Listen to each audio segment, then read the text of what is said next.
a todos los asistentes a nuestra conferencia de hoy, actividades post cosecha claves en la obtención de chocolates especiales. Recuerden que este es un ciclo de capacitaciones virtuales que tiene Agrosavia para todos ustedes, así que cuéntenle a sus amigos, a sus colegas, compártanles la URL, recuerden que siempre nuestras direcciones para que ustedes ingresen están en nuestras redes sociales. Así de sencillo, ustedes pueden participar en este ciclo de conferencias de capacitaciones virtuales. ¿Cómo nos pueden encontrar? Pues muy sencillo. En Facebook nos encuentran como Agrosavia, en LinkedIn nos encuentran también como Agrosavia, en Instagram también como Agrosavia, en Twitter @SomosAgrosavia y en YouTube Agrosavia TV. Precisamente ahí en YouTube ustedes van a encontrar la lista de reproducción de las capacitaciones virtuales. Así que si usted de pronto se ha perdido alguna de estas charlas, usted de pronto está haciendo el recorrido por el home de nuestras redes sociales y dice, esta charla es muy interesante, pues no se preocupe, ahí facilito la encuentra en YouTube. Recuerden también que estas capacitaciones no solamente son por esta temporada de la cuarentena nacional, sino que estas capacitaciones las vamos a tener permanente. Nuestros expertos quieren compartir todo ese conocimiento con todos ustedes y por eso vamos a tener estas capacitaciones por más tiempo. Así que muy atentos siempre a nuestras redes sociales. Nuestra conferencia de hoy es a cargo de la investigadora Lucero Gertrudis Rodríguez Silva. Ella es profesional en producción agroindustrial de la Universidad Industrial de Santander, UIS. Desde hace aproximadamente 7 años apoya desde el Centro de Investigación La Suiza en procesos enmarcados en el área de post cosecha y transformación de cacao, realizando un análisis físico en granos secos de cacao y evaluando el ámbito sensorial del licor de cacao. Forma parte del Panel Nacional de Catación de Licor de Cacao que califica el concurso Cacao de Oro. Actualmente se desempeña como profesional de apoyo a la investigación del Centro de Investigación La Suiza. Recuerden que la mecánica de estas charlas es muy sencilla. Ustedes al final encuentran en la parte superior derecha de sus pantallas un icono que aparece como un recuadrito de preguntas. Ahí ustedes le dan clic y pueden hacer todas sus consultas. Si ingresaron como anónimo, escriben su nombre y escriben su consulta de una manera muy fácil. Vamos con esta charla tan dulce de hoy que se llama Actividades post cosecha clave en la obtención de chocolates especiales. Adelante a nuestra investigadora.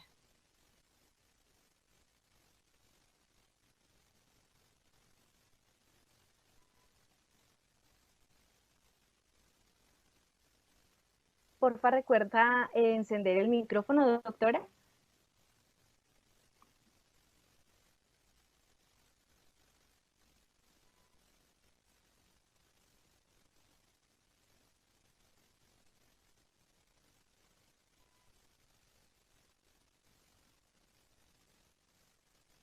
Doc, por favor, enciende tu micrófono y compártenos, porfa, la presentación. Muy buenos días para todos. Listo. ¿Oh? Bueno. Sí, te estamos escuchando. Entonces, listo. ¿Ven mi pantalla? Aún no, señora. Esperamos un poquito. ¿Ahora sí?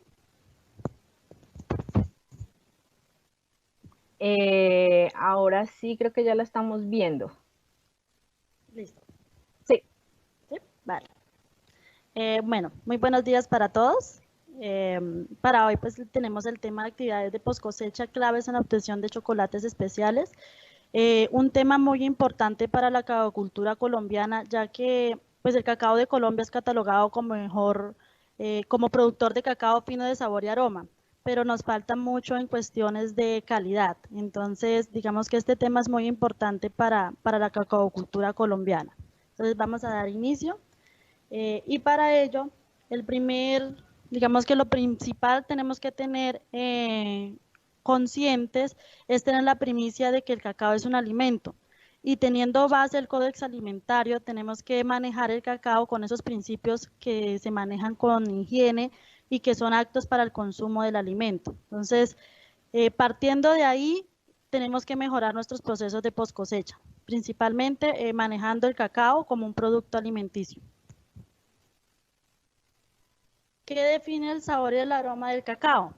Muchos me dicen, pues mi sabor de cacao porque yo lo fermenté bien, pero más que la fermentación es un conjunto de actividades y de procesos que definen el sabor del cacao al final de un producto.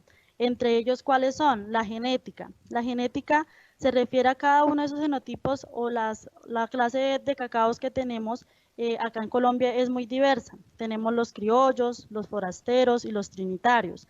Cada uno de ellos, digamos que tiene unas características muy puntuales, pero yéndonos a rasgos muy básicos, el color es una de las características que más se tienen en cuenta. Entonces, para poder diferenciarlos, el cacao acriollado son de almendras blancas, almendras claras, y que por sus tonalidades claras no necesitan muchos tiempos de fermentación, que más adelante vamos a hablar al respecto de ese tema. Están los cacaos forasteros, que son esos cacaos que son de almendras más moradas, más oscuras, y que de ahí se origina también los cacaos trinitarios, que es una mezcla con los cacaos acriollados. Entonces, estos se caracterizan por ser de almendras rosadas, unas almendras un poco más claras, y que también tienen mucho potencial en cuanto a sabor y aroma. Eso en cuanto al tema de la genética, eso me va a definir mucho en cuanto al sabor final de un producto. Pasando después de la genética, definiendo nosotros ya nuestro cultivo, qué tipo de materiales vamos a sembrar, vamos al manejo agronómico. En cuanto a ese manejo agronómico, es cómo yo manejo mi cultivo establecido ya en campo. Muchas veces tenemos un cultivo sembrado, pero no le hacemos ese manejo de podas, de fertilización, que son necesarios para tener un buen cultivo.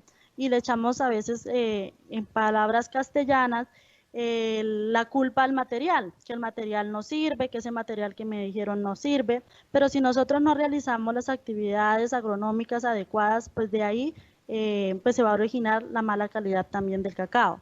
Entre esas prácticas de manejo también viene el tema de control de enfermedades, que es muy importante tener en cuenta que por más un material tenga cierta resistencia a una enfermedad, pues se debe que hacer también control de ese tipo de afectaciones que tienen los cultivos. Después de ya este manejo agronómico, tenemos el tema de post cosecha. Es el tema de post cosecha clave para nosotros obtener un proceso ya de materia prima adecuado para transformación. En ese proceso de post cosecha definimos como tal el sabor a cacao. No basta solo con haberlo sembrado, haberlo manejo agronómico, pero falta aquí el proceso de post cosecha. Y tenemos los procesos agroindustriales que también me definen el sabor al final del producto. ¿Cuáles son esos procesos de post cosecha que tenemos que intervenir para obtener esos cacaos o esos chocolates especiales? Teniendo en cuenta que ya sembramos una buena genética, seleccionamos un buen material genético, tanto por su índice de grano, por su resistencia a enfermedades y también por sus cualidades de sabor y aroma, pues ahora viene el proceso de post cosecha, que es muy fundamental para obtener la materia prima. En este proceso de post cosecha inicia desde la cosecha como tal, donde debemos que cosechar frutos maduros, que fisiológicamente y que visualmente nosotros podamos verificar que ha hecho ese cambio fisiológico. ¿Cómo lo podemos hacer? Digamos que actualmente no hay un equipo que nos identifique ese tipo de índice de madurez, pero sí lo podemos hacer de forma visual. Generalmente las mazorcas que son verdes cambian de tonalidad amarilla, las que son un poco más rojas o moradas tienden a unas tonalidades rojas o anaranjadas. Ese cambio de color es el punto clave o de la forma visual que podemos determinar si está apto o no para cosechar las mazorcas de cacao. Después de esa cosecha, tenemos que tener en cuenta que para la cosecha tenemos que utilizar herramientas adecuadas. ¿Sí? Muchas veces no utilizamos esa herramienta y lo que estamos dañando son los cojines florales que próximamente o futuramente nos darían nuevamente frutos. Entonces es importante la utilización de herramientas adecuadas. Para esas que tenemos tijeras de mano, tijeras aéreas, tipo de horquillas o de herramientas que tengan un tipo de filo para ayudar a hacer ese corte en el árbol. Posterior tenemos también la apertura de los frutos. ¿Cómo se hace esta apertura de los frutos? Esta apertura de los frutos nunca lo tenemos que hacer con tipo de herramientas que tengan filo.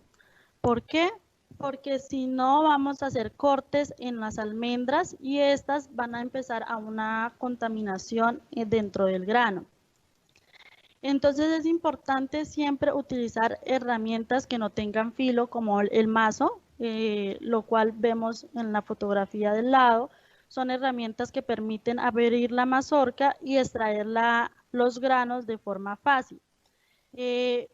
Aclarando un poquito el tema anterior que se me pasaba, ¿qué pasa si nosotros cosechamos frutos verdes? Esos frutos verdes no se han desarrollado fisiológicamente completamente y no han desarrollado todo su potencial tanto de estructura como de grasa.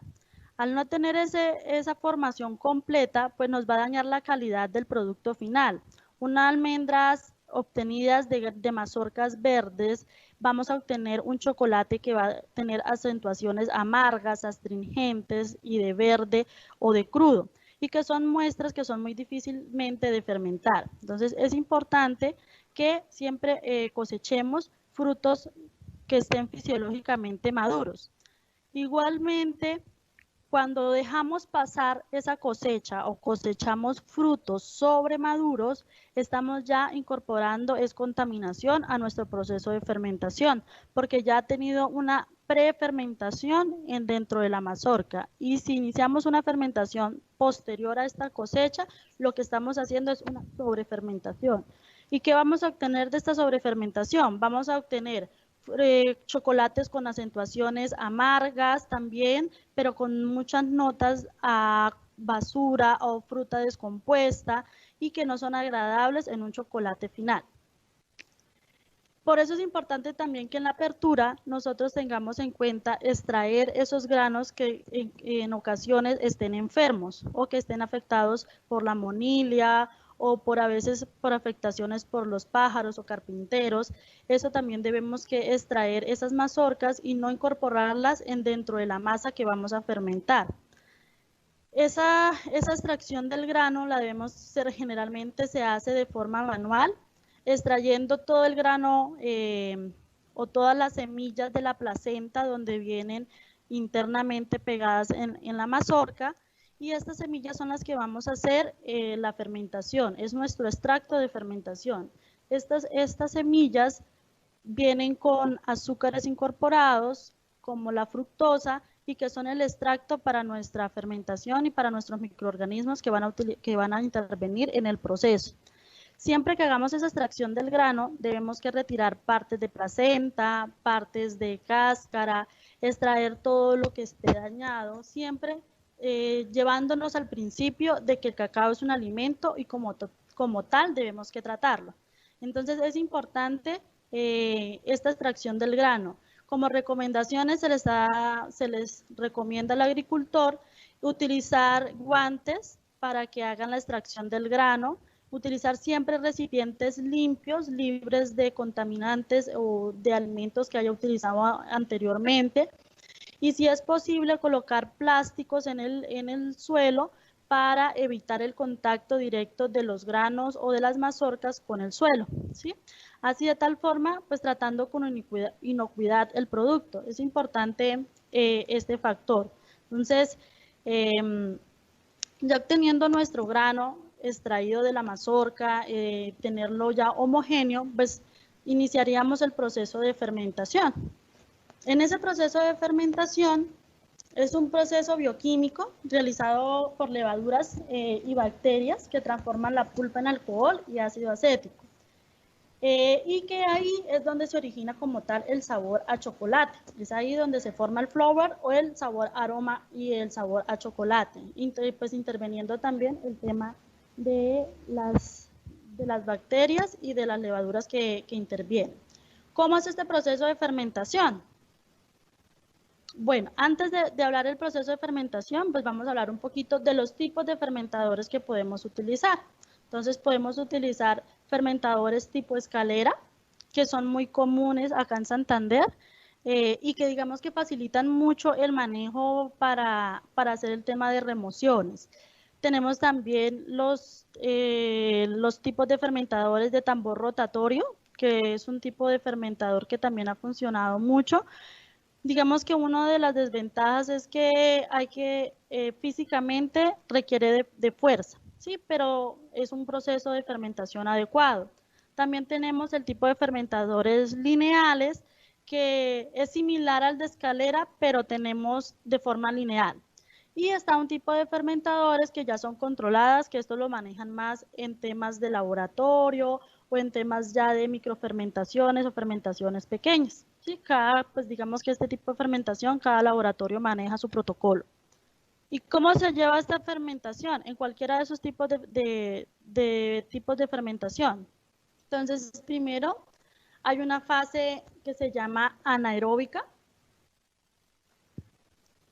En esta fase anaeróbica intervienen levaduras y son las que empiezan a degradar la pulpa del grano, ¿sí?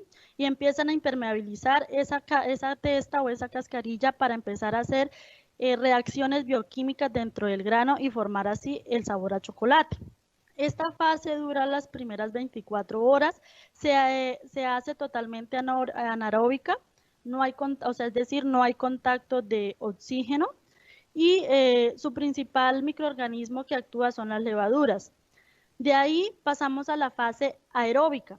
En esta primera fase aeróbica intervienen las bacterias acidolácticas, que son las que empiezan también a intervenir dentro del cotiledón y aumentar ese pH dentro del cotiledón o dentro de la almendra. ¿Para qué? Para empezar a hacer muerte del embrión y empezar un proceso bioquímicos y de cambios estructurales de la almendra y dar el origen al sabor a chocolate, o es decir, formar los precursores de sabor y aroma, ¿sí?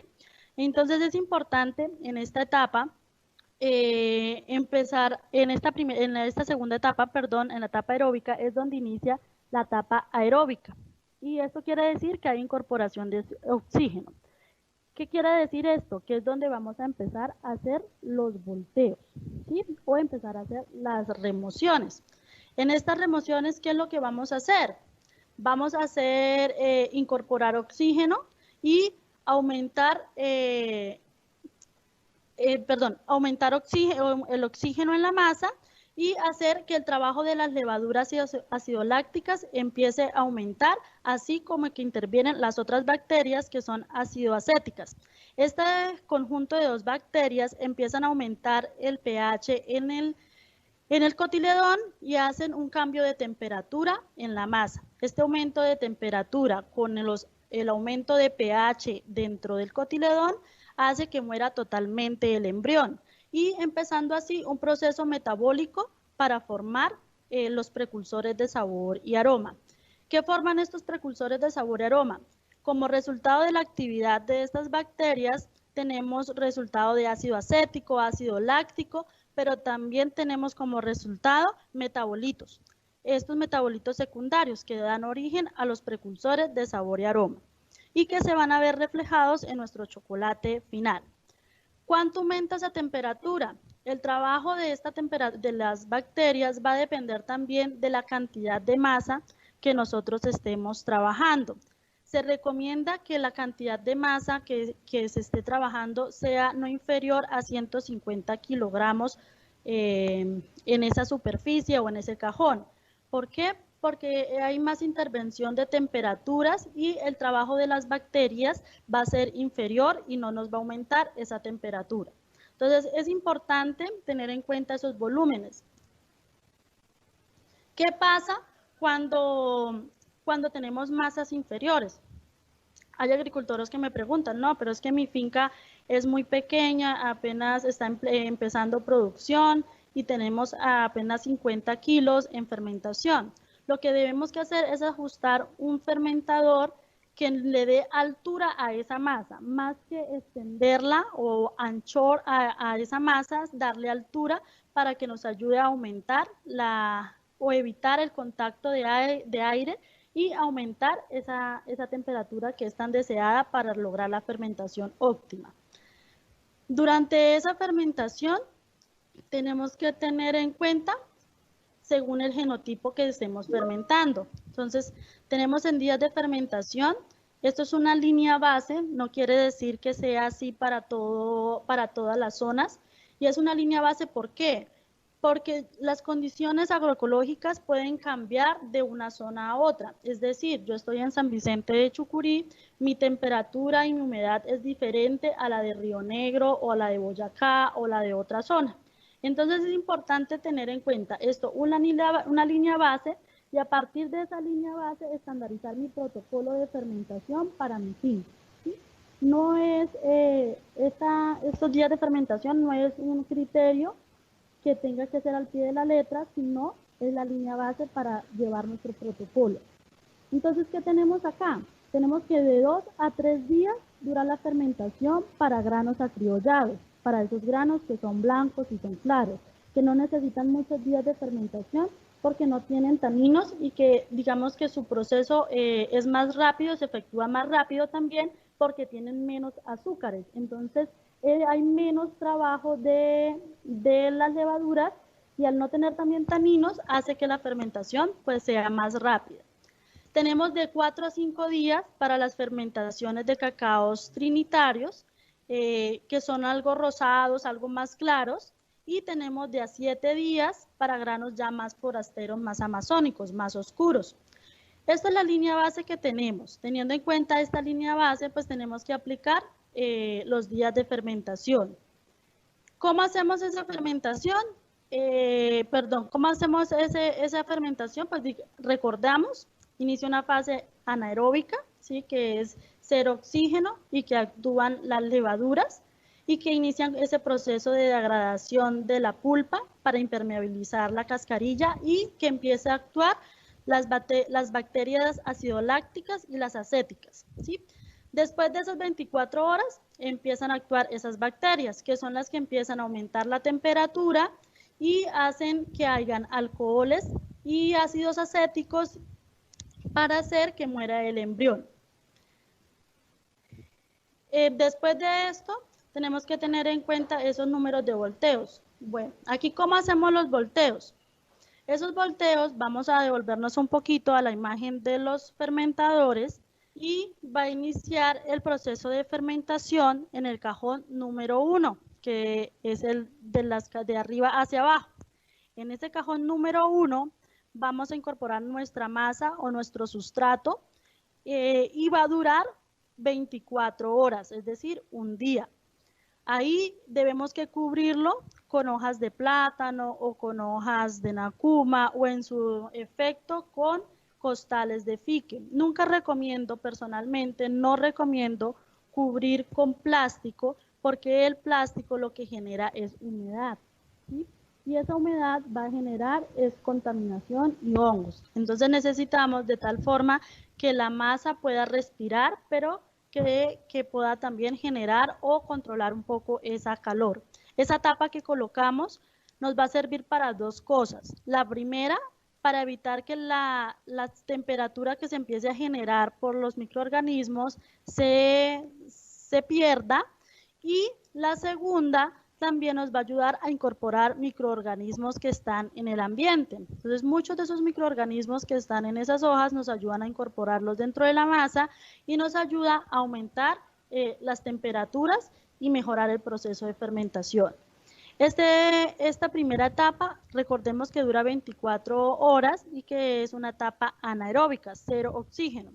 Pasando esta etapa, al segundo día nuevamente dejamos nuestro cacao o nuestra masa en ese mismo cajón y lo que vamos a hacer es un registro de temperatura muy pequeño, abriendo un campo dentro de la tapa que hemos puesto y medimos su temperatura para mirar o verificar si el efecto de la fermentación se está llevando a cabo.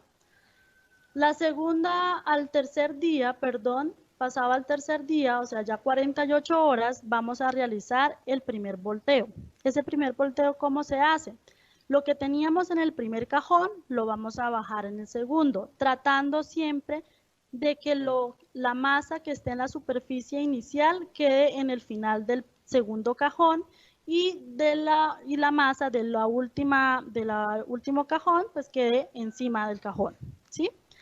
Esto con el fin de ¿qué? De homogenizar la fermentación, de que esa fermentación o que esos granos tengan la posibilidad de fermentarse en todos de la misma forma, porque los granos que queden al pie o en las esquinas de la madera no van a tener la misma temperatura que un grano que estuvo interno o más en el centro de la masa.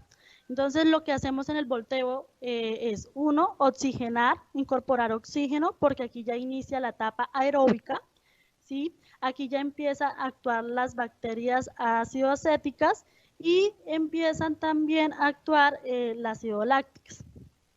En este proceso en este cajón, perdón, va a durar esta masa 2 días, pero lo que yo recomiendo es que al cuarto día vamos a hacer una remoción dentro del mismo cajón con ayuda de una pala o de un instrumento que nos permita hacer ese volteo como una remoción interna. Al quinto día ya vamos a bajar esa masa del segundo cajón al tercer cajón y vamos a hacer el mismo proceso, intentando colocar lo que está de primero, de últimas y lo último de primero y hacer una remoción. Y nuevamente tapamos. Durante este diseño de fermentación está para 6 días. En caso que necesitemos pues más días de fermentación, lo que debemos que hacer es ayudarnos con ayuda de un recipiente, hacer los volteos y dejarlo nuevamente en el cajón hasta que veamos que ese proceso de fermentación está óptimo. ¿Cómo sabemos que ese proceso de fermentación fue óptimo? Uno, el control de temperaturas. La temperatura es clave para esa actividad. Si nosotros no controlamos la temperatura, no hicimos los volteos, no vamos a obtener una masa bien fermentada. Entonces es importante nosotros durante el proceso hacer ese control de temperatura. Para ese control de temperatura, ¿qué recomiendo? Siempre llevar un registro porque es que esa también es la trazabilidad de nuestro producto.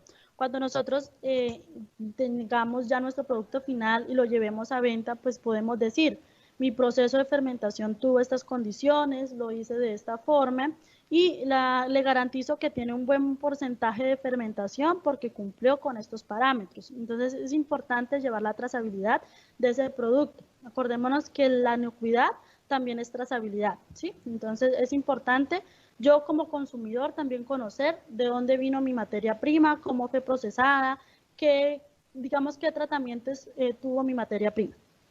Entonces es importante también para esta fermentación contar con un termómetro, son de esos termómetros para alimentos, se pueden utilizar. En su efecto podemos utilizar los que son de mercurio para controlar la temperatura, pero es importante realizarla.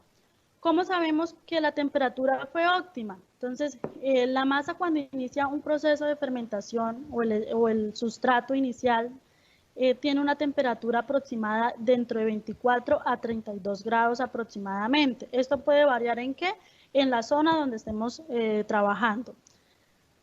Pasado el tiempo de fermentación, va aumentando esa temperatura considerablemente. Sus primeras 48 horas la temperatura no ha elevado mucho, generalmente llega a 38, 42 grados, pero pasadas estas 48 horas la temperatura empieza a elevar. ¿Elevar hasta cuánto? Hasta 45 y 50 grados. Lo óptimo que sería que llegara a 50 grados. ¿De qué va a depender? Pues va a depender de la zona donde estemos elaborando, de las condiciones de clima que estemos en el momento y también de la infraestructura o del cajón de fermentativo que tengamos, ¿sí? Entonces, importante siempre recordemos que cuando tengamos masas pequeñas, lo que yo recomiendo siempre es darle altura a la masa más no anchor. ¿Para qué? Para aumentar esa temperatura y controlar la temperatura y hacer el registro. Es importante. ¿Qué más podemos hacer? Tenemos la prueba de corte, ¿sí? ¿Qué hacemos con esa prueba de corte? Lo que hacemos es verificar cómo va el proceso de fermentación en cambios estructurales del grano internamente. Cuando nosotros realizamos una fermentación, el grano también empieza a aumentar, inicialmente aumenta su humedad para hacer un hinchamiento y un cambio estructural del grano, formando estrías o arriñonamiento interno de él. Y esto hace que se separen los nips. y al momento de hacer el proceso de secado es más fácil de liberar los ácidos acéticos o volátiles que se obtuvieron, y asimismo fue más fácil incorporarse en los ácidos acéticos por la permeabilidad de la cascarilla y hacen muerte del embrión. Entonces, lo que vamos a hacer es un registro o un seguimiento a esos cambios estructurales del grano.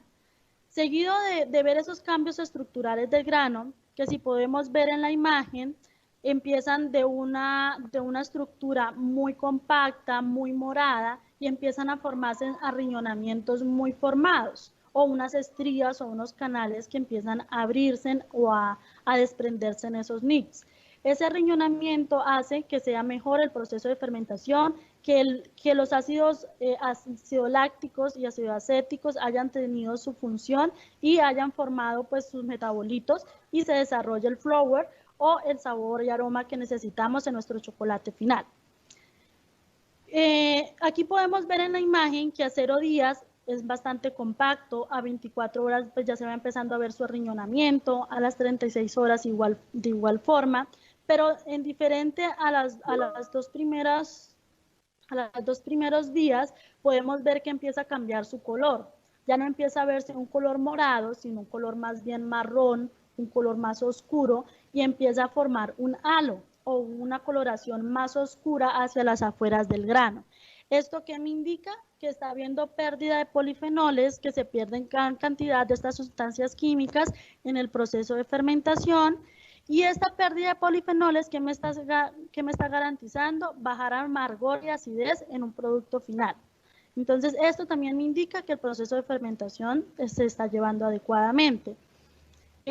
Adicionalmente a esto, pues digamos que un tip que he visto es cuando una almendra está bien fermentada, también se encuentra bastante humedad y un líquido o un vino interno en la almendra. Entonces, cuando nosotros hacemos ese corte a la almendra, la almendra pues no exuda ese tipo de líquido, y esto también me indica o es un indicador visual y práctico para los agricultores o para las personas que están realizando la fermentación de que se está llevando a cabo óptimamente la fermentación. ¿Qué más podemos saber cómo más podemos saber que ya se debe que terminar la fermentación?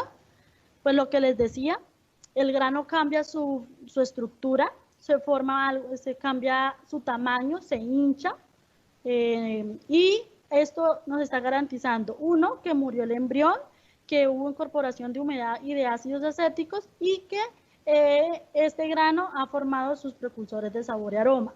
Dos, el líquido color vino tinto que les comento, eso también es un indicador visual que podemos garantizar.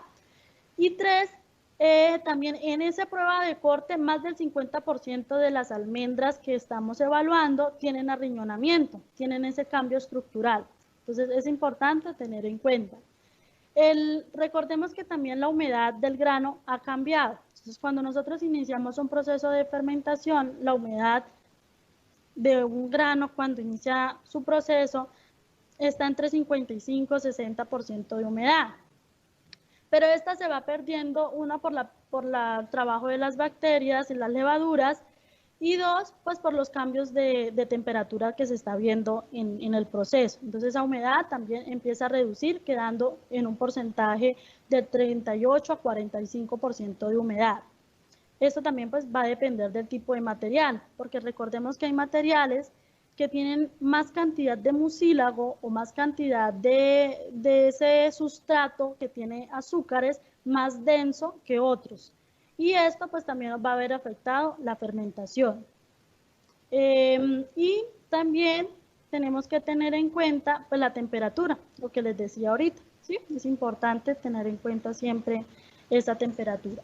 Cuando nosotros ya decidimos, hicimos nuestros registros, hicimos la verificación de nuestro proceso de fermentación que cumple con las condiciones y los parámetros óptimos para iniciar el proceso de secado, pues vamos a iniciar ese proceso de secado. ¿Cómo se realiza ese proceso de secado? Inicialmente lo que necesitamos es retirar humedad y ácidos acéticos que quedan en la almendra y ácidos lácticos o trazas de ácidos lácticos, ¿sí? ¿Cómo lo podemos hacer? Este tipo de secado, y el que más se utiliza, es con energía solar. El sol nos ayuda a retirar esos excesos de humedad que tienen el grano, a bajarlos a un 7% o 8% de humedad, según la norma NTC 1252 del 2012, ¿sí? Que nos permite 7.5 máximo, y que esta humedad, al retirarla, pues nos va a garantizar una larga vida o garantizar la vida útil de nuestra materia prima. Entonces, por eso es tan importante retirarla. ¿Qué es importante en este proceso de secado? Que sea lento y pausado. ¿Por qué? Porque es que este grano, los granos tienen la cascarilla, como les contaba, se volvió impermeable por el trabajo de las levaduras, y lo que hicieron fue abrir como unos poros, o tiene unos poros como nuestra piel, y por estos poros es que se pierde la humedad y los ácidos acéticos. Si nosotros secamos rápidamente o bruscamente este proceso de secado, lo que estamos haciendo es cerrando esos poros y evitando que salga la humedad. Y nosotros debemos que secar los granos de cacao de adentro hacia afuera, no de afuera hacia adentro, que es muchas veces los errores que el agricultor comete. Sequémoslo rápido, pero lo que están secando en sí es la cascarilla, y la humedad interna del grano está quedando. Y más adelante, ¿qué se va a generar? Pues hongos internos y un producto defectuoso que no va a servir para el consumo. Entonces es importante que ese secado lo hagamos pausado. ¿Qué se recomienda? Que el secado lo realicemos en horas de la tarde, posterior a las 2 de la tarde, especialmente yo lo recomiendo. ¿Para qué? Para que el secado no sea así agresivo y tan espontáneo al grano. Después de sacar nuestro cacao a nuestras paceras, que generalmente son de superficies de madera, y es lo que recomendamos, ya que la madera tiene, digamos que nos guarda calor y hace más fácil ese proceso de secado, tenemos que intervenir también el número de volteos. Es importante, igual que la fermentación. De nada sirve que nosotros hayamos fermentado muy bien, pero en proceso de secado dañemos nuestro producto. ¿Cómo debemos que hacer estos volteos? El primer día sacamos nuestra masa tipo 2 de la tarde y debemos que dejarla en montón. No debemos que extenderlo. ¿Listo? ¿Para qué?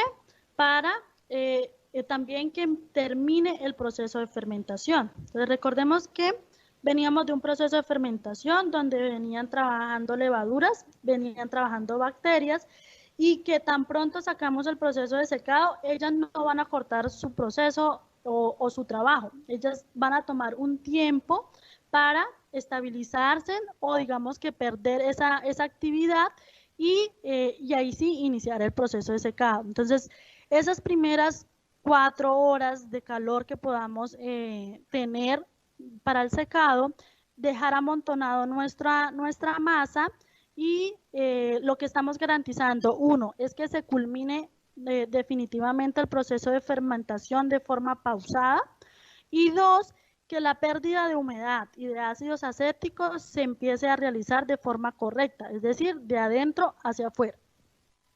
Al siguiente día, ¿qué vamos a hacer?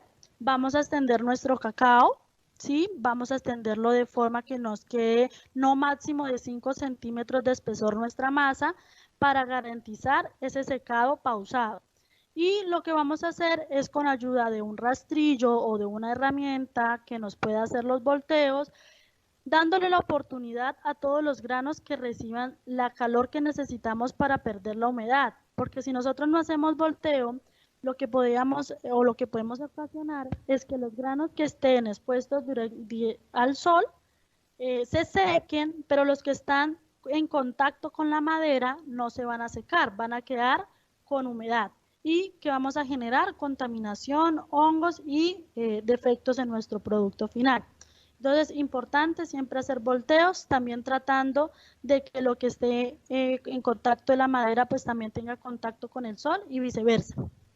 ¿Sí? ¿Esto cuánto tiempo vamos a dejar al sol el segundo día? Lo vamos a dejar 4 horas a 5 horas máximo, dependiendo pues del clima como esté, ¿sí? ¿Qué pasa al siguiente día? Bueno, ese día, ¿qué hacemos? Recogemos, podemos amontonar, o en su efecto podemos, cuando tenemos casa elba, cerrar la casa elba. Y al siguiente día, ¿qué hacemos? Extendemos nuevamente, hacemos su volteo, pero acá sí vamos a dejar las horas luz que podamos. Generalmente pueden ser 8 o 7 horas luz o directo al sol para iniciar su proceso de secado. ¿Qué tenemos que garantizar aquí?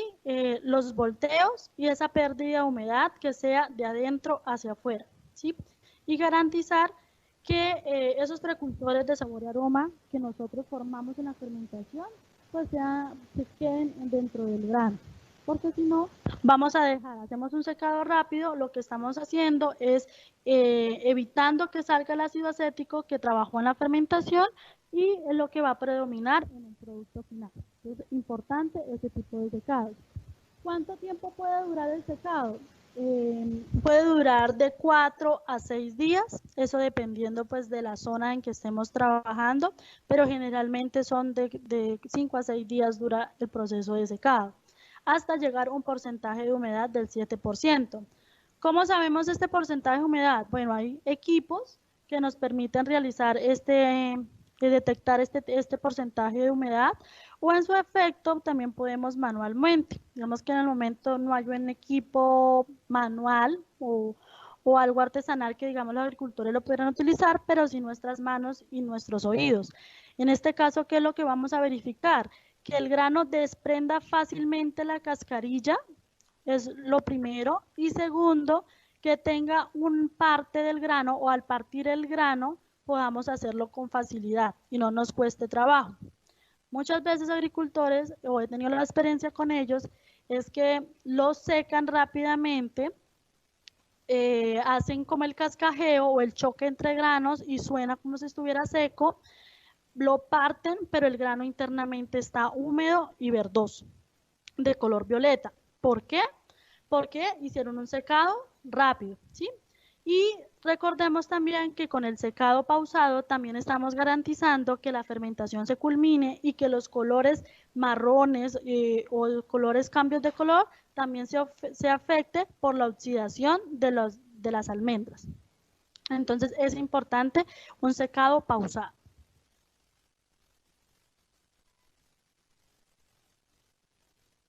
¿Qué análisis tenemos para determinar la calidad del cacao? Entonces, bueno, desde los laboratorios podemos realizar las pruebas químicas, ¿sí? Pero también en nuestras fincas podemos utilizar las pruebas físicas, que son la humedad, el corte, el índice de grano y porcentaje de cascarilla.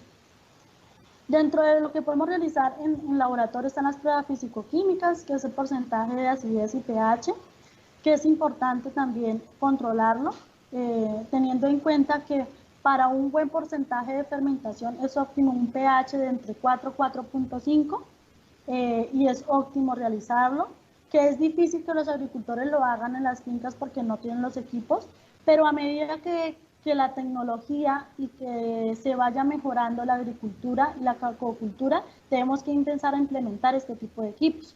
No lo nombraba en las presentaciones anteriores porque casi no se usa, pero sí lo nombro acá porque es muy importante. Es uno de los parámetros que también nos está indicando el trabajo de los microorganismos en nuestro proceso de fermentación. Entonces, más adelante tenemos que empezar a incorporar en nuestras fincas, en nuestras parcelas, en nuestros cultivos, este tipo de equipos que nos ayudan también a controlar y a garantizar el proceso de fermentación. Tenemos también las pruebas químicas. Estas pruebas químicas sí son más para el tema bromatológico, compuestos de nuestra materia prima, en cuanto a proteínas, en cuanto a vitaminas, humedades, bueno, es todo el tema bromatológico, funcional, y tenemos las pruebas sensoriales, que es algo también muy importante en el tema de, pues en la actualidad, ¿sí? Ahorita el cacao es un boom, es un producto que ha abanderado también bastante en nuestro país, tenemos un buen nombre, pero tenemos que seguirlo manejando, ¿sí? Mejorar nuestros procesos de post cosecha. Y para eso hace varios años, unos 8, 10 años, dentro del país y varias instituciones como Fede Cacao, Mariana Cocoa, la institución misma nosotros, Agrosavia, ha empezado a incorporar este tipo de análisis sensoriales, que garantizan o que nos ayudan a fortalecer el potencial de ese cacao que nosotros estamos vendiendo a nuestro exterior y que tenemos, que muchas veces no lo consumimos acá, lo vendemos y tenemos que mejorar esa parte, el consumo interno de nuestro propio cultivo. ¿Cómo se hace? Bueno, entonces para las pruebas físicas tenemos el porcentaje de humedad. Ese porcentaje de humedad lo podemos medir con un equipo, como les decía anteriormente. Generalmente se llama Aquaboy o detector de humedad. Ahorita en el mercado, pues digamos que hay varios equipos de diferentes marcas. Tenemos también de la forma manual, como lo decía anteriormente. Ese porcentaje de cascarilla es importante conocerlo como productor o de pronto como transformador también, porque son las pérdidas que podamos tener en un proceso de transformación. Sí, es ese porcentaje de cascarilla que yo debo que retirar para que me quede la almendra para transformar. Entonces es importante. Generalmente los cultivos o los materiales de Colombia tienen un índice de cascarilla, un porcentaje de cascarilla de entre el 12 hasta el 16%. Lo que uno busca es que no sean porcentajes altos para que las pérdidas no sean pues tan altas también. Y eso pues se va afectado es por el tipo de material y también de la nutrición que tengamos frente al cultivo, ¿sí? Nuestro manejo agronómico. Por eso es tan importante ese manejo, ¿sí? Tenemos también el índice de grano, que también lo que les decía, ese índice de grano, pues de qué se va a ver afectado. Uno, de la genética del material, ¿sí? Dos, del manejo agronómico que nosotros estemos realizando, porque de nada sirve que genéticamente sea un buen material, que tenga un buen índice de grano, pero si nosotros no hacemos poda, no hacemos una fertilización, pues nuestro cultivo no va a tener el desarrollo que necesitamos o que esperamos. Y dos, también se va a ver afectado ese índice de grano en cuanto al proceso de secado. Entonces, si nosotros dejamos pues, un alto contenido de humedad, efectivamente pues se va a ver que va a tener un índice de grado de humedad. Por eso es importante que siempre obtengamos muestras o materiales secos al 7.5% de humedad. Tenemos también la prueba de corte. Esta prueba de corte es regida bajo la norma NTC 1252 del 2012, que fue la última actualización que se tiene. Dentro de esta actualización, pues digamos que podemos ver como los parámetros que nos exigen en cuanto a contenido de humedad, lo que les decía, 7.5 para un cacao premium, para un cacao corriente 7.5, igual para pasilla. ¿Cuál sería aquí la diferencia en cuanto a los granos contaminados con moho? Pues en cuanto a pasilla, en un cacao común nos está permitiendo un 3%, pero un cacao premium, pues digamos que la exigencia es un 2%. Y en cuanto al porcentaje de granos bien fermentados, si vemos, para premium y corriente en un cacao común, tiene el mismo porcentaje. La diferencia va en los granos insuficientemente fermentados, ¿sí? Que permiten más insuficientemente fermentados en un premio, ¿sí? Pero si pasamos a un cacao especial fino y de aroma, pues las exigencias son más altas, ¿sí? Entonces ahí podemos verificar que el porcentaje de fermentación es más elevado, de un 70%, y para el corriente pues un poquito más inferior. Entonces esta es la norma, la NTC 1252, la pueden consultar por Incontec. En este momento pues también Incontec está habilitando pues para el tema de consultas de las normas, entonces la pueden consultar. Y cabe resaltar en esta tabla, pues que en comparación con otros países como Ecuador, Venezuela, pues digamos que hay categorías que no están incluidas, ¿sí? En Ecuador, Venezuela, pues tienen incorporados en las categorías de granos violetas, granos pizarras, y pues principalmente esos dos, que acá no se tienen y que como jueces y dentro de nuestro panel nacional se ha hablado al respecto, que esos porcentajes de fermentaciones de granos que están en violetas o pizarras, pues deberían que incorporarse con una categoría diferente. Entonces, pues digamos que son cosas que tenemos que evaluar y que se están realizando ya junto con el panel y con mesas de trabajo que se están realizando. Ya se están revisando esos temas y próximamente pues se tendrían ajustes a esa norma. Bueno.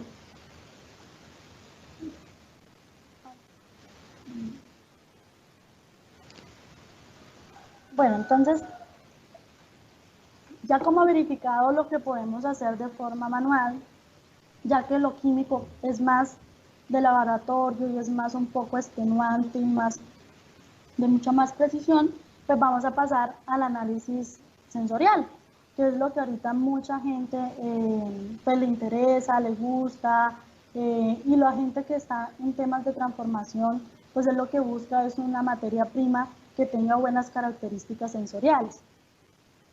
¿Qué son las pruebas sensoriales? Es probar con atención un producto cuya calidad queremos apreciar, ¿sí?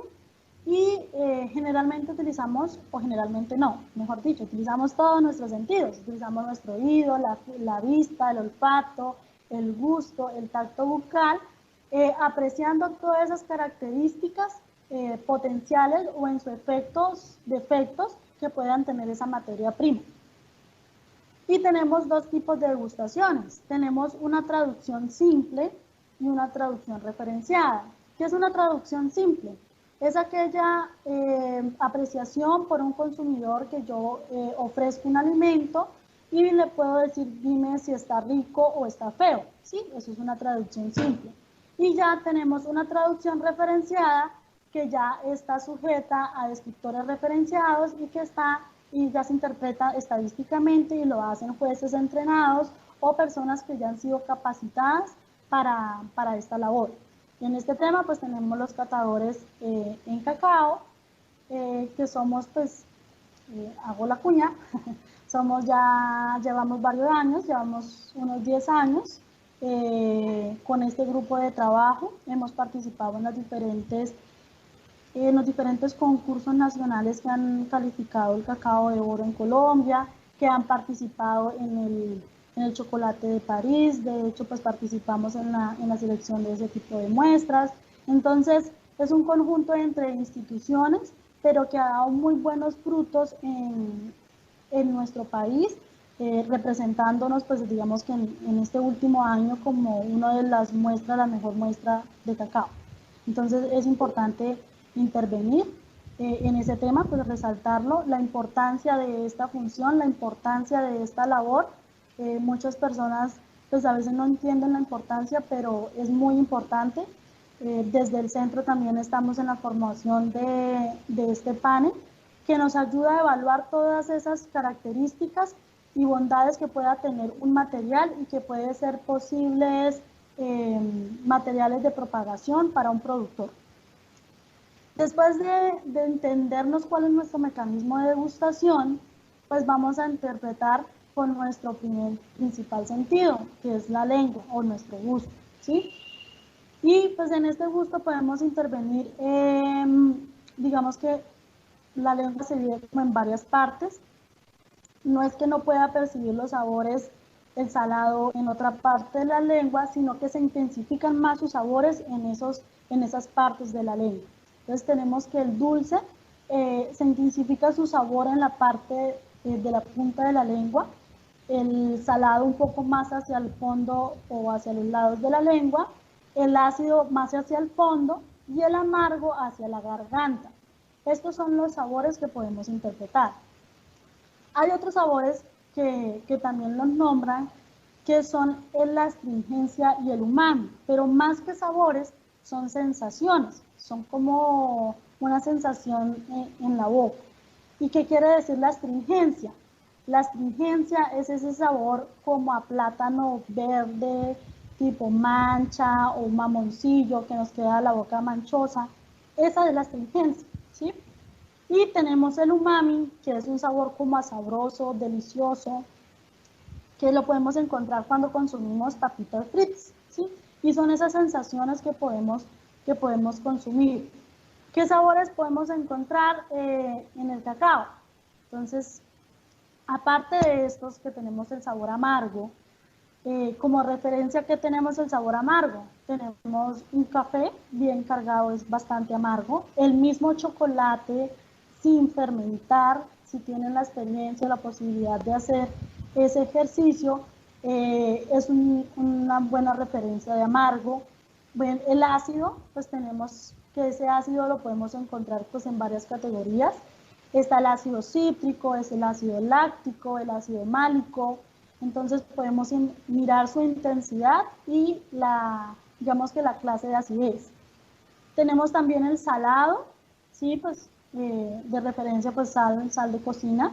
Y el dulce, podemos estar referenciando dulce de panela, dulce de azúcar, dulce de miel. Entonces, pues para tener en cuenta. ¿Qué otros sabores encontramos en el cacao? Bueno, antes de seguir en esto, para poder intensificar o para poder degustar nuestro proceso de catación, tenemos que realizar un procesamiento a nuestras almendras de cacao. ¿Cómo inicia ese procesamiento? Inicia con un tostado, entonces nuestras almendras ya fermentadas y secas al 7%, las vamos a someter a temperaturas en un tostador por un tiempo determinado.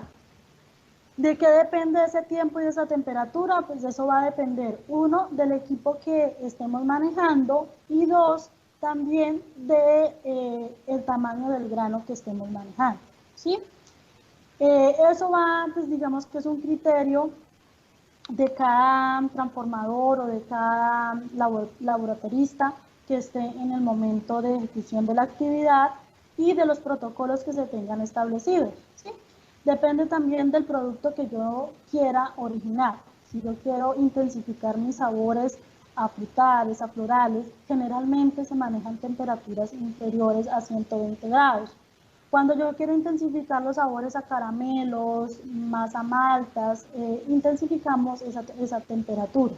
Pero eso de qué va a depender, pues uno del equipo que estemos utilizando y dos, del tamaño de grano, porque no es lo mismo tostar un grano de índice de grano de 1.5 y tostar un grano que tenga 3 gramos o 2.5.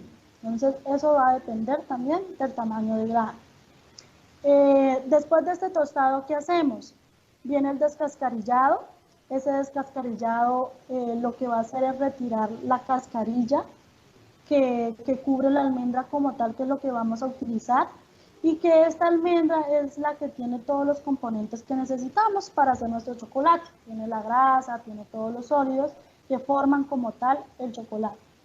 Después de realizar este descascarillado, de obtener los nibs, lo que vamos a hacer es molerlos. Este proceso de molienda la realizamos por medio de equipos de piedras, molinos de piedras o molino de cuchillas. Lo que sí tenemos que tener en cuenta en este tipo de molinos es que no tienen que soltar trazas de las herramientas, ¿sí? No tienen que soltar trazas de pronto de aluminio o de la misma piedra porque nos va a afectar nuestro producto final. Esta molienda, ¿cuánto tiempo tiene que durar? Generalmente una buena micras para catar es de 35 micras y de 25 a 35 micras para que sea una muestra suave al paladar y podamos percibir los mejores sabores que podamos interpretar. ¿Qué sabores podemos encontrar? Bueno, después de ya haber hecho nuestro licor de cacao, que aclaramos aquí la palabra, que es licor de cacao. Licor de cacao se dice de esta masa que sufrió este procesamiento. Entonces, fueron unos granos de cacao que se tostaron, se descascarillaron y se molieron, y por su apariencia líquida, pues se dice que es un licor de cacao. Y que además, como viene de un proceso de fermentación, donde también se formaron alcoholes, se dice que es licor de cacao. Pero no es porque tenga un porcentaje de alcohol o sea una bebida alcohólica, es más por su forma de obtener. Ya obtenido este licor de cacao, lo que hacemos es hacer un proceso de maduración. Generalmente yo recomiendo de 3 a 5 días para que se acentúen mejor los sabores y procedamos a hacer el análisis sensorial. Ese proceso de maduración lo podemos hacer en nevera, solidificado. Muchas otras empresas pues lo pueden hacer con equipos, pero generalmente algo sencillo. Lo que yo hago es cubrirlo en papel vinipel o en papel aluminio y hacemos maduración en refrigeración por 3 a 5 días. Después, cuando tenemos ya pasado este tiempo, lo que hacemos es fundir a 50-55 grados máximo, de tal forma que funda nuestro chocolate, que funda esa grasa y se mezcle todo nuestro líquido, y tengo una temperatura ideal para percibir todos los volátiles que pueda tener esta masa. Muchos de estos otros sabores no son sabores, sino son aromas que se perciben de forma volátil. Entonces, aquí tenemos una rueda de sabores que podemos encontrar. Están sabores especiados, a canela, a clavo de olor, ¿sí? Muchos pueden, pues digamos, ¿de qué va a depender esta cantidad de sabores que percibimos? Pues va a depender de la capacidad que tenga el juez y de su experiencia y memoria sensorial que tenga, ¿sí? Para percibir estos sabores. ¿Qué otros sabores podemos percibir? Los afrutados cítricos, que está la naranja, la mandarina, los frutos rojos, las uvas pasas, las ciruelas, las frutas frescas, la naranja, ¿sí? Y están los acriollados, está el mismo sabor a cacao también, y tenemos los sabores sabrosos, que está la corteza, la madera fresca, la madera. Entonces, eso es importante también tener en cuenta. Ya con el análisis sensorial, ¿qué podemos hacer?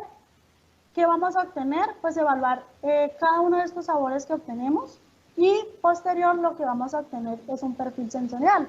En este momento que les estoy presentando los perfiles sensoriales de los materiales de la corporación, el TCS01, que significa Teobroma Cacao La Suiza, y pues digamos que nos está mostrando los diferentes sabores que encontramos: cacao, ácido, amargo, frutas frescas. Tenemos el TCS06, perdón, que igualmente acá está su perfil sensorial. El TCS19, que es un material bastante agradable, y tenemos el TCS13.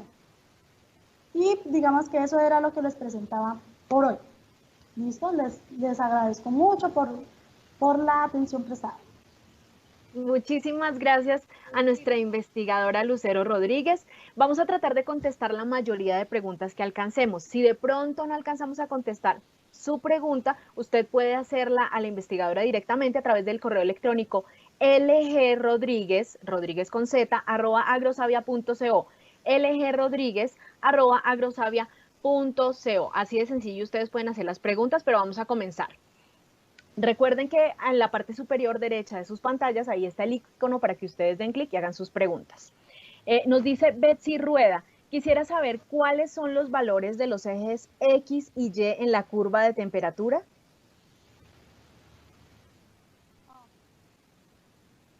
Nos volvemos un poquito. Te la repito, mira, dice Betsy Rueda: quisiera saber cuáles son los valores de los ejes X y Y en la curva de temperatura. Ok, días de fermentación. ¿Aló? Dice ella valores de los ejes X y Y en la curva de temperatura. Ok, aquí podemos verificar, son días de fermentación y las temperaturas obtenidas sobre los días. Listo. ¿Tú nos puedes, por favor, regalar un poquito más cerca tu manos libres? Exacto, gracias, Doc. Okay, listo. Listo, vamos con nuestra siguiente consulta. Recuerden que si no alcanzan, por el correo electrónico. Un usuario nos pregunta: pero en el caso de cacaos blancos, ¿cuánto tiempo debe durar el primer cajón? Bueno, cuando son cacaos acriollados, lo que recomendamos es hacer un volteo a las 24 horas y al tercer día ya sacará secado. ¿De qué va a depender? Pues va a depender pues sí de la zona, pero generalmente en el primer cajón solo va a durar un día. Perfecto. Nos dice Jenny Martínez, la muerte de embrión se presenta siempre a las 120 horas. ¿Se puede definir que a esta muerte del embrión se definen los aromas y sabores del grano final? Bueno, generalmente se ven intervenidos los dos parámetros.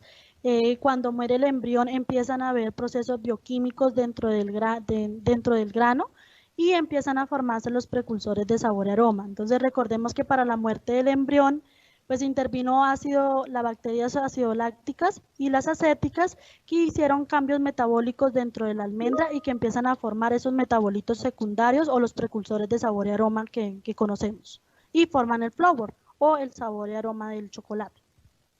Perfecto. Dice Jenny Martínez, a las 48 horas de fermentación, ¿qué temperaturas debe presentar los granos en fermentación?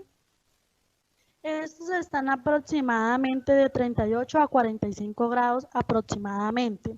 Desde mi experiencia y desde los ensayos que hemos realizado, las temperaturas a 48 horas nunca son más elevadas de estas temperaturas. De otro lado nos dice Carlos Escobar, ¿recomienda hacer procesos de presecado en la masa de cacao? Bueno, esos preacondicionamientos se han realizado en varios materiales. Los que yo los recomiendo especialmente o se recomendaría personalmente es cuando son materiales que son demasiado amargos y que tienen mucha cantidad de mucílago. Para ese tipo de materiales se realizaría esos preacondicionamientos o presecados para retirar cantidad de humedad o exceso de humedad que tengan esos granos y bajar también esos amargos y astringentes que tienen esos materiales que son muy forasteros. David G. nos pregunta, ¿un volteo temprano entre los 20 y 36 horas podría estar desfavoreciendo la acción de las levaduras? Generalmente porque estamos hablando de que es una etapa anaeróbica y las levaduras, su trabajo inicia pues desde las 0 horas a las 24 horas ya se empiezan a perder porque empiezan a aparecer bacterias acidolácticas. Entonces, si realizamos una homogenización o un volteo anteriormente, estamos cortando el trabajo de las levaduras, que son las que nos ayudan a degradar la pulpa para que empiecen a intervenir esas bacterias acidolácticas. Otro usuario nos pregunta, ¿recomienda escurridos iniciales antes de la fermentación? ¿Es según la variedad clonal? Sí, por eso te decía en la pregunta anterior. Digamos que esos presecados o preescurridos que la gente llama, digamos que hay muchas experiencias de aquí de Colombia y de otros países en Ecuador. Generalmente, digamos, hay una gran experiencia con CCN 51 que lo realizan, uno, por su exceso de humedad y dos, para bajar el amargor y la astringencia.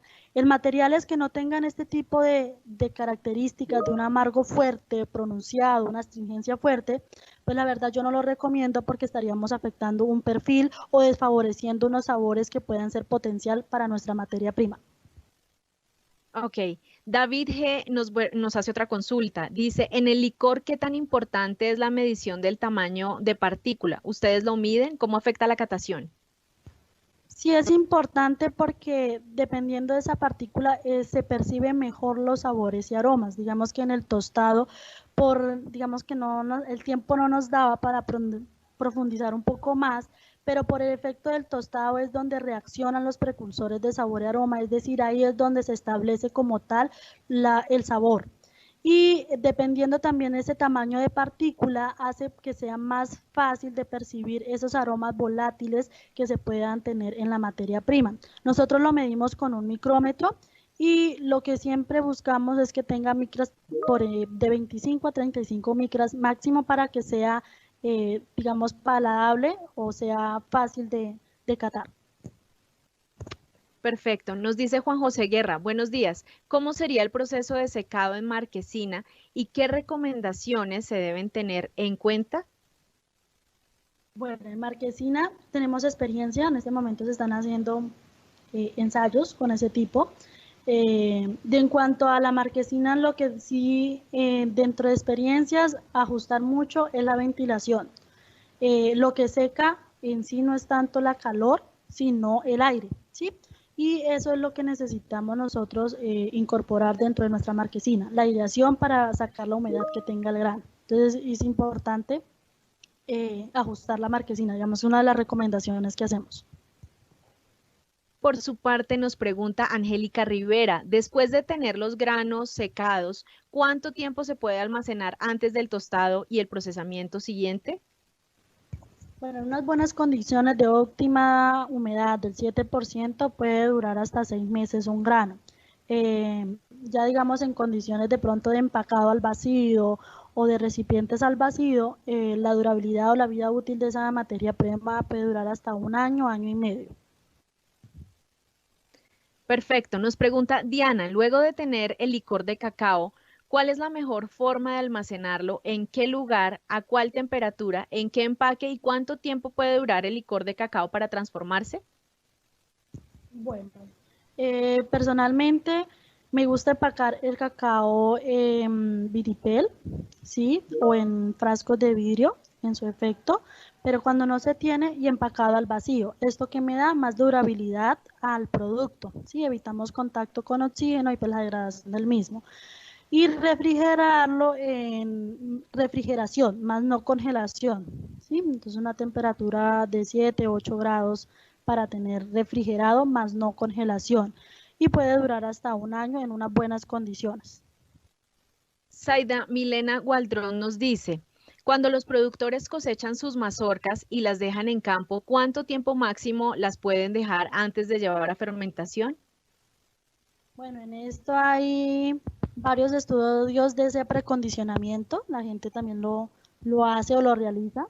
Se ha visto efectos pues en cuanto máximo a 5 días ya empieza a perder su potencial en los granos porque ya empieza un proceso de degradación de la pulpa y del mismo grano. Entonces, lo que se recomienda es de máximo a 5 días. Yo personalmente lo que recomiendo es máximo 3 días esa recepción de esa materia prima para después transformar o trabajar.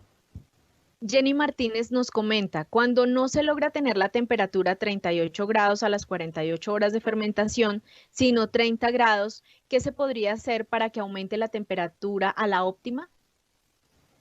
Pero ahí tienes que mirar, uno, ver las condiciones de ambiente que estén de pronto desfavoreciendo la masa y las condiciones de donde tienes el cajón. Quizás de pronto hay mucha aireación y lo que tenemos que ajustar es el contacto de aire con la masa fermentativa. Entonces, cubrir un poco más los cajones, tratar que esa ventilación no nos llegue y no nos afecte.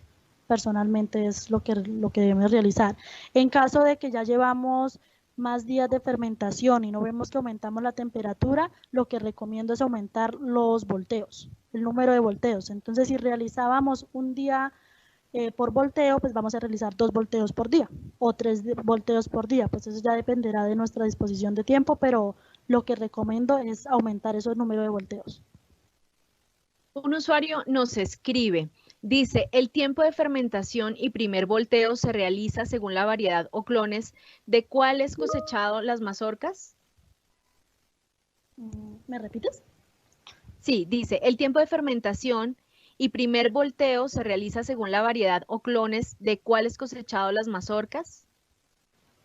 Sí, entonces teniendo en cuenta nuestra variedad, nuestra genética y la cosecha que hemos realizado, lo que recomendamos siempre es hacer una fermentación por separado, nunca hacer una mezcla de un criollo con un forastero, porque recordemos que el acriollado fermenta más rápido que el forastero. Entonces necesitamos optimizar esos procesos de fermentación que muchas veces lo estamos realizando, los agricultores lo realizan, y es ahí donde se empiezan a percibir muestras con sobrefermentación o a veces con falta de fermentación. Entonces es importante fermentar independiente. Nos dice Diana, el licor de cacao, ¿cómo almacenarlo y cuánto tiempo puede durar almacenado? Bueno, yo la había dicho, pero bueno, lo ideal sería recomendar, personalmente lo empaco al vacío y lo refrigeramos en nevera a 7, 8 grados máximo, ¿sí?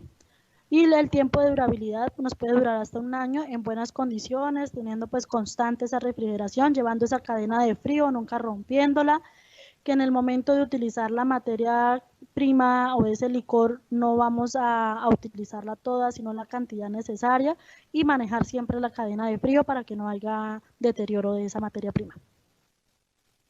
Listo, Lucero, muchísimas gracias. Infortunadamente, ustedes saben, el tiempo es súper corto en estas charlas. Quisiéramos hacer muchas más preguntas.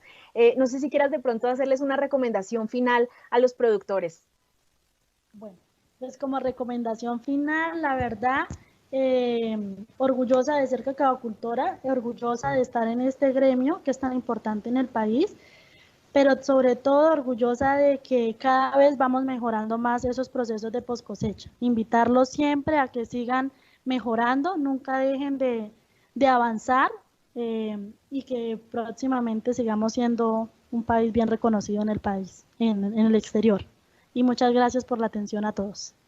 Listo, perfecto. Muchas gracias a Lucero. Y recuerden las personas que infortunadamente no alcanzaron a hacer sus preguntas, que pueden hacerlas al correo electrónico lgrodríguez, Rodríguez con Z, @agrosavia.co, lgrodríguez, @agrosavia.co. Recuerden también que a través de nuestro canal de YouTube, Agrosavia TV, ahí van a poder encontrar la charla. Si de pronto se les fue por algún momento el internet, si de pronto tuvieron algún inconveniente y no pudieron estar pendientes del en vivo, pues ahí van a encontrar la charla y por supuesto las otras capacitaciones virtuales. No se les olvide seguirnos en nuestras redes sociales. Facebook nos encuentran como Agrosavia, Instagram nos encuentran también como Agrosavia, en LinkedIn también como Agrosavia y en Twitter @somosagrosavia. Recuerden que este ciclo de capacitaciones continúa la próxima semana. Como la próxima semana es puente, entonces vamos a tener nuestra capacitación el martes. Los esperamos.